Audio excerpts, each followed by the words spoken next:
My name is Vorn. Headmaster Vorn if we are being formal. And yes, we are being formal because I run the Galactic Preparatory Institute, the most prestigious academy in this sector. I have been doing this job for 30 cycles. 30 cycles of managing students from over 200 species. Methane breathers, silicon-based lifeforms, even those weird crystalline entities from the Omega Quadrant who communicate by changing colors. I have seen it all, or so I thought. The human arrived on a Tuesday. Why do all my problems start on Tuesdays? I was in my office sipping my morning stimulant beverage, reviewing the new student files when my secretary, Flix, a very efficient 6-armed Yultorian, buzzed through on the comm. Headmaster Vorn, sir, the human transfer student is here for registration. I felt my secondary stomach clench. Ah yes, the human. I had been dreading this ever since Central Command informed me that as part of the new Terran Integration Initiative, our institute would be hosting one of their young humans from Earth. That horrible nightmare Deathworld, where everything, and I mean everything, is trying to kill you at all times.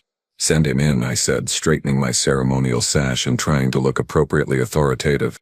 The door slid open, and in walked the human. He was not what I expected. I had prepared myself for some hulking brute, all muscles and scars and perhaps missing a few limbs from whatever barbaric ritual they practice. Instead, I got a relatively average specimen. Bipedal, of course, bilateral symmetry, brown hair on his head, 2 eyes, forward-facing like a predator. Young, maybe equivalent to 17 standard cycles. He wore their typical clothing, something called jeans and a shirt with words on it that said, "I am not short, I am fun-sized." What does that even mean? "Good morning, Headmaster Vorn," the human said, his mouth stretching into that disturbing expression they call a smile. So many teeth. Why do they show their teeth like that? I am Marcus Webb. Really excited to be here. Yes. Well, welcome to the Galactic Preparatory Institute, Marcus Webb of Earth. I replied, managing to keep my voice steady. I pulled up his file on my holoscreen. I see here that you have completed the preliminary education requirements on your homeworld. Very impressive academic scores, particularly in biology and chemistry. Your species certainly seems to have an aptitude for understanding how to break things down at the molecular level. We are pretty good at that, Marcus agreed, still smiling. I cleared my throat. Now, before we proceed with your formal enrollment, there is the matter of the school regulations. Rule number 1, the most important rule, the rule that has kept this institution incident-free for over 300 cycles, is this. Absolutely no weapons are allowed on campus. No plasma rifles, no molecular disruptors, no toxic projectiles, no sharpened implements designed for combat, no explosives, nothing. We are a place of learning, not a battlefield. Do you understand? Marcus nodded slowly. No weapons. Got it. Excellent. So, if you have any weapons on your person, please surrender them now and they will be stored in the security vault until your graduation. And then, the human did something that made my blood run cold. He smiled wider. Headmaster Vorn, Marcus said, his tone absolutely pleasant. I do not have any weapons. None at all? I asked, suspicious. Not a single one, he confirmed. I should have felt relieved. I really should have. But something about the way he said it, the way that smile never quite reached his eyes, those forward-facing predator eyes made every survival instinct I possess start screaming. Very good, I said, because what else could I say? I processed his enrollment, assigned him to Dormitory Wing 7, and gave him his class schedule. Classes begin tomorrow at 0800 hours. Do not be late. Would not dream of it, Marcus said. He stood, gave me a small wave, which I believe is a human gesture of farewell, and left my office. Plix buzzed through the comm again. How did it go, sir? I think I said slowly, staring at the closed door. We may have made a terrible mistake. Sir? Nothing. Nothing. Just keep the medical bay on standby, and perhaps alert security. Actually, double the security shifts. Triple that. Is the human really that dangerous, sir? I thought about that smile. That knowing, confident, utterly calm smile. Plix, I said. I genuinely do not know, and that terrifies me more than anything. The next morning I received 14 incident reports before noon. 14. A new record, and they all involved Marcus Webb. The first came from Professor Killeth, who taught advanced combat theory. Killeth was a Vrolari, a species known for their analytical minds and multiple sensory organs. She prided herself on maintaining order in her classroom. I read her report with growing horror. The lesson had been about defensive strategies against hostile fauna, standard curriculum. Students were placed in simulation pods where they faced holographic predators and had to demonstrate their survival techniques. The Kaltari student, a young male named Trev with beautiful purple scales and retractable claws, used his natural weaponry to fight off a simulated sand viper. Good form, Killith noted. The Morphikai student, Yenna, a fluid shifter who could alter her density, simply became intangible and let the predator pass through her. Creative, Killith wrote. Then came Marcus's turn. The simulation generated a pack of razor wolves, 6 of them, each weighing approximately 200 pounds with teeth designed to shear through bone. Lethal predators from the Kresh homeworld. Marcus did not have claws. He could not shift his density. He did not have armor plating or toxic skin or any of the natural defenses that most species evolved. He had something worse. According to Kulith's report, Marcus looked at the razor wolves, picked up a rock from the simulated ground, and smiled. Then he threw the rock. His arm whipped forward with shocking speed and accuracy. The projectile struck the lead razor wolf directly in what passed for its eye. The creature yelped and stumbled. Before the pack could react, Marcus was moving. Not away. Toward them. He grabbed a branch. No, not grabbed.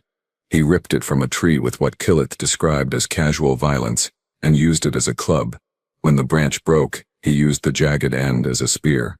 When one razor wolf got too close, Marcus dropped low, swept its legs, and then, and I quote from the report, proceeded to choke it with his bare arms, until it stopped moving. The other students watched in absolute silence. Marcus stood up, breathing heavily but not exhausted, surrounded by 6 unconscious holographic predators. His shirt was torn. He had some simulated blood on his hands. He was still smiling. "How did I do, Professor?" he asked. Quillith had paused the simulation and stared at him. You weaponized your environment. And your own body.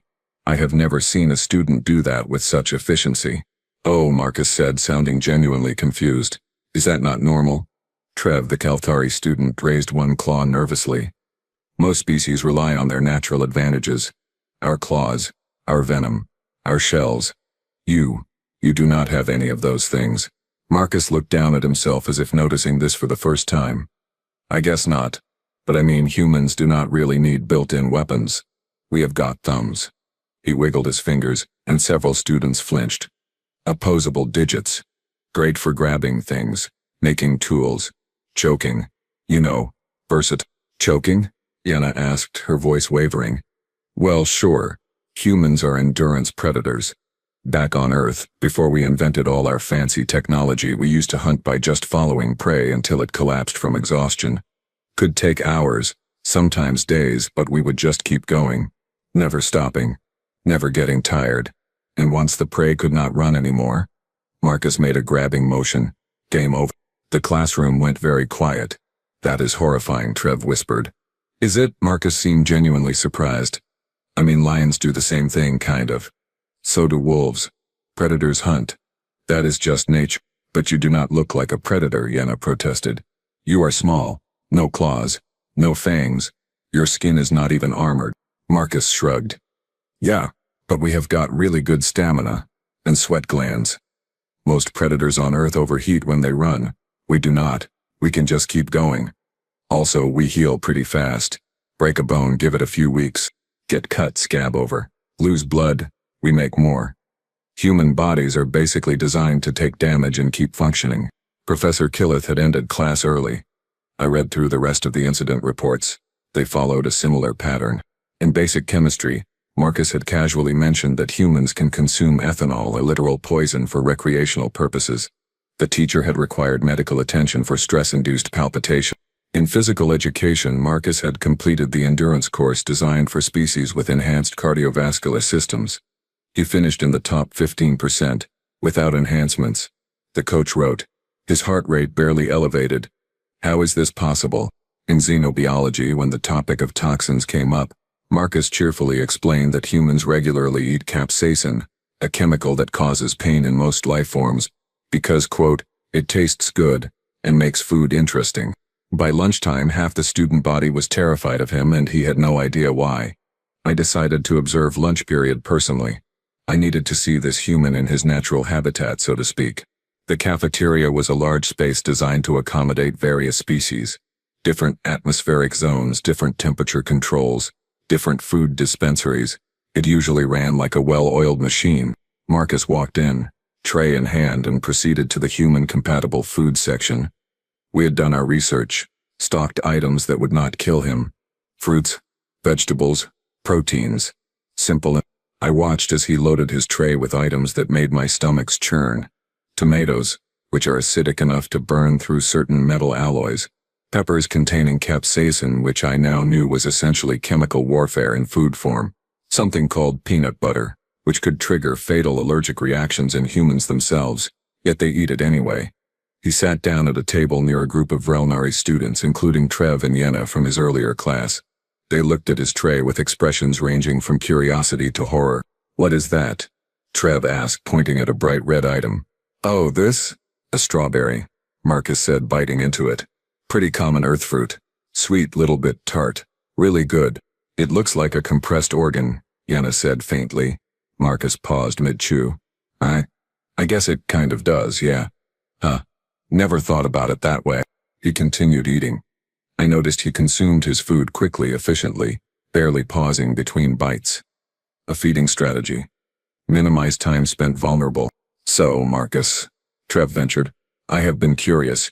Your planet is classified as a Class 12 Deathworld, one of the highest danger ratings in the known galaxy. What is it like living there?" "Oh no. No. Do not ask him that." But Marcus lit up like a supernova. "Oh man, Earth is great. I mean, yeah, okay, there are some dangerous things. We have got sharks, which are these fish with like 300 teeth that have existed for millions of years, basically unchanged because they are already perfect killing machines. And bears, which are these huge mammals that can run faster than humans despite weighing 800 pounds. Oh, and spiders. Lots of spiders. Some of them are venomous. Australia has most of the really deadly ones." The Vrelnari student stared at him. "And you just live there, with all of that?" Yenna asked. "Sure. I mean, you learn to be careful. Do not swim in certain waters. Do not surprise bears. Shake out your shoes before putting them on in case of spiders. Basic stuff." "Basic stuff," Trev repeated weakly. "Plus, most of the really dangerous predators are not even the biggest problem," Marcus continued. "The mosquitoes kill way more people. Small flying insects that drink blood and spread diseases. Kill hundreds of thousands every year." I watched Yenna's color shift to a pale green. "Your planet sounds like a nightmare," Marcus shrugged. "You get used to it. Humans are pretty adaptable. We live everywhere on Earth. Frozen tundras, scorching deserts, dense jungles, high mountains. We can survive in temperatures ranging from like -40 to 120 Fahrenheit. We are basically the galactic cockroaches. Hard to kill, show up everywhere, and we will eat almost anything." Several students at nearby tables had stopped eating to listen. "But surely," Trev said, "surely you have safe zones. Places where the predators cannot reach you?" Marcus laughed. Actually laughed. "Dude, we are the apex predators. Everything else is scared of us. We hunted most of the megafauna to extinction thousands of years ago. We domesticated wolves into dogs. We ride horses, which are prey animals that should run from predators, but we trained them to let us sit on their backs. We looked at cats, tiny murder machines with knives on their feet, and said, I am going to keep that in my house as a pet. We are the scary ones." The cafeteria had gone very quiet. "You are saying," Yenna said slowly, "that humans are the dominant species on a death world because you are more dangerous than everything else there?" "Well, yeah. I mean, we have also got intelligence and tool use and social cooperation. Humans are pack hunters. We work together, communicate complex ideas, plan long-term strategies. That is kind of our thing." Security Officer Blurn chose that moment to approach. Blurn was a Thorlian, large and heavily armored with natural plating that could deflect most small arms fire. He was responsible for campus safety. "Excuse me," Blurn said, his voice a low rumble. "I have been receiving reports of disturbing conversations. Is there a problem here?" Marcus looked up, relaxed and unconcerned. "No problem, sir. Just talking about Earth with my classmates." Blurn's eyes-stalk swiveled to take in the terrified faces of the other students. You have been explaining human capabilities. A little, yeah. Demonstrate your flexibility range, Blurn said suddenly. Marcus blinked. What? I need to assess threat levels. Demonstrate your physical capabilities. Marcus shrugged and stood up.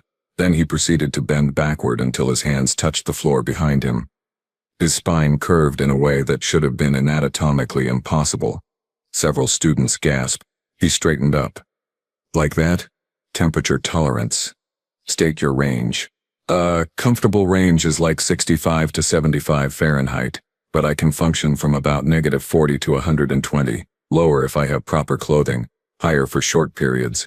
Blurn's armored plates rattled, a sign of distress. Endurance capacity? Depends on the activity. Running? I could probably maintain a decent pace for, I do not know, a few hours? Longer if I pace myself.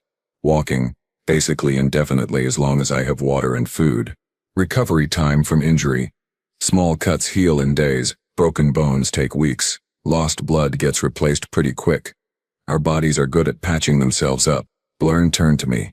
I had been watching from near the entrance. Headmaster Vorn, we need to talk. I nodded grimly. My office. Now. The incident with Blurn should have been the end of it. Should have been. But no, the universe was not done laughing at me yet. That afternoon, during free period, Marcus encountered Krathus. Krathus was a Zelthorian. Large, reptilian, covered in thick scales that could deflect blades. He had been attending the institute for 3 years and had a reputation as the campus bully. He was strong, aggressive, and enjoyed intimidating smaller species. He took one look at Marcus and saw prey. I was not present for the initial confrontation, but I reviewed the security footage later, multiple times, while drinking heavily. Krathus approached Marcus in the training courtyard. Marcus was sitting on a bench, reading something on a datapad. You are the human, Krathus said, looming over him. Marcus looked up. Yup, Marcus Webb. Nice to meet you. You do not look dangerous. My species are warriors. True predators. You are small. Soft. Weak. Marcus tilted his head, studying Krathus with those unsettling forward-facing eyes. Okay, I challenge you. Combat trial. Non-lethal but full contact. Tomorrow, training arena. I will show everyone that humans are not threats. Just fragile mammals. Marcus considered this. Do I have to? Are you scared? And there it was. The smile. That same smile he had given me in my office. Sure, Marcus said. I will fight you. Sounds fun. Krathus laughed. A deep rumbling sound. Fun. Yes. For me. Word spread quickly. By evening, the entire student body knew about the match. By morning, everyone was talking about how the human was going to get destroyed. I tried to cancel it. I really did. But the combat trial was within institute regulations. Both parties had agreed. It was technically educational. The arena filled with students. I stood in the observation deck with Professor Killith and Officer Blurn, all of us dreading what was about to happen. Krathus entered from one side, all 7 feet of scaled muscle. The crowd cheered. He was popular in that way that bullies often are among those too scared to oppose them. Marcus entered from the other side. He wore simple athletic clothing. No armor, no weapons. He stretched his arms, rolled his shoulders, and smiled at the crowd. The match began. Krathus charged immediately. His strategy was simple. Use his size and strength to overwhelm his opponent quickly. Marcus moved. Not away. Sideways. Krathus's charge carried him past where Marcus had been standing. Marcus was faster than he looked. Lighter. More agile. Krathus turned, snarling, and swung a massive clawed hand. Marcus ducked under it, stepped inside Krathus's reach, and struck. His fist hit Krathus in the solar plexus, or whatever Zelthorians have in that region. It should not have hurt. Krathus's scales were too thick. But Marcus's knuckles found a gap between scales, and I heard Krathus grunt. They separated. Circled each other. You are quick, Krathus admitted, but you cannot hurt me. My scales are too strong. Scales are great, Marcus agreed, still moving, never standing still. But they do not cover everything. Joints, eyes, soft tissue areas, pressure points. He was analyzing, looking for weaknesses, like a predator stalking prey. Krathus charged again. This time, Marcus did not dodge. He dropped low, grabbed Krathus's leg mid-stride, and twisted. Krithis went down. The crowd went silent. Marcus did not gloat, did not hesitate. He moved immediately, trying to secure a hold, but Krathis was strong, and his tail whipped around, catching Marcus in the ribs. I heard the impact from the observation deck. Marcus rolled with it, came up several feet away. He was breathing harder now. His side would be bruised, but he was smiling. "Good hit," Marcus said. They fought for 12 minutes. 12 minutes of Marcus using every advantage he had: speed, flexibility, endurance. His ability to think, to adapt, to turn Krathis's own momentum against him. Every time Krathis seemed to gain the upper hand, Marcus would slip away, strike at a weak point, force Krathis to overextend. And Krathis was getting tired. Zelthorians are powerful, but they are sprinters, not marathon runners.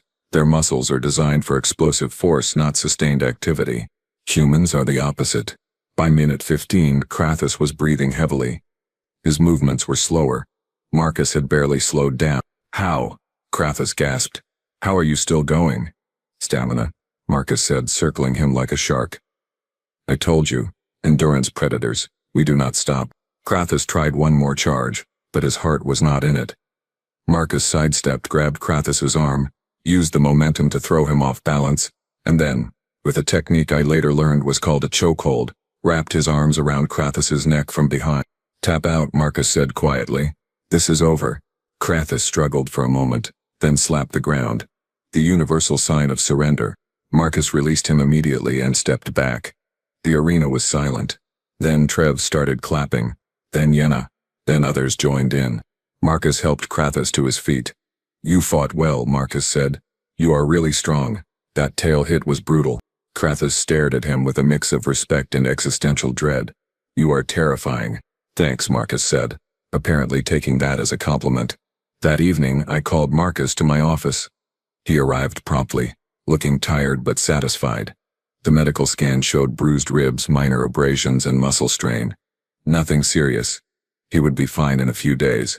Humans heal fast. Of course they do. "Sit down, Marcus," I said. He sat. I looked at him for a long moment. "You know, when Central Command told me I would be hosting a human student, I researched your species extensively. I read reports about Earth, about your history, your biology. I thought I was prepared. But," Marcus prompted, "but reading about something and experiencing it are very different things. When I asked you to surrender your weapons, you said you had none. That was technically true, was it not?" Marcus nodded slowly. "I do not carry weapons, Headmaster, because you do not need them, because you are the weapon." He shrugged. "I mean, any intelligent species can be dangerous if they want to be. I am not special." "Marcus," I said, and I heard the exhaustion in my own voice. "In 2 days you have terrified half the student body, defeated our most formidable combat student, and demonstrated capabilities that most species need technology or evolution to achieve. And you did it all without violating a single rule. Is that bad? I do not know. That is the problem. The no weapons rule was designed to keep students safe, but how do I regulate a species that does not need weapons? Your hands are weapons. Your endurance is a weapon. Your mind is a weapon. Everything about you is optimized for survival and combat." Marcus frowned. "I am not trying to scare anyone. I am just being myself. I know. That is what concerns me." We sat in silence for a moment. "You want me to leave?" Marcus asked quietly. I considered it. Seriously considered it. It would be easier. Safer. But then I thought about the applause in the arena. About Trev and Yenna sitting with Marcus at lunch today. Still nervous but curious. About the questions students were asking about Earth. About humanity, about different ways of thinking and surviving. "No," I said finally. "No, you should stay. But we need new rules. Rules designed for humans. Rules that account for what you are." "What am I?" "A survivor. A predator. A social pack hunter from a Deathworld who figured out how to weaponize everything, including yourself. And apparently that is what humans are." Marcus smiled. Not the scary smile. A softer one. "We are also pretty good at making friends. Once people get past the whole terrifying part. Let us hope so. For all our sakes." He stood to leave, then paused at the door. "Headmaster, for what it is worth, I think this place is great. Everyone here is really interesting. Different biology, different cultures. Back on Earth we are all the same species. This is like I do not know, like seeing the whole universe. I would not want to mess that up. After he left I sat alone in my office for a long time. Pleeks buzzed through. Sir, are you all right? Pleeks, I said. Update the student handbook. New section. Human-specific regulations, and contact Central Command. Tell them if they send us any more human students. I want at least a year's advance notice. Yes, sir. How many humans are in the next enrollment cycle? I pulled up the files. 7. 7 more humans. I reached for my stimulant beverage. I was going to need something stronger. Much, much stronger. Outside my window I could see Marcus walking across the campus. Several students waved at him. He waved back, friendly and casual. Just another student from a Deathworld, attending classes at the most prestigious academy in the sector. The no weapons rule still stood. It just did not mean what I thought it meant. And somehow that was the most human thing of all.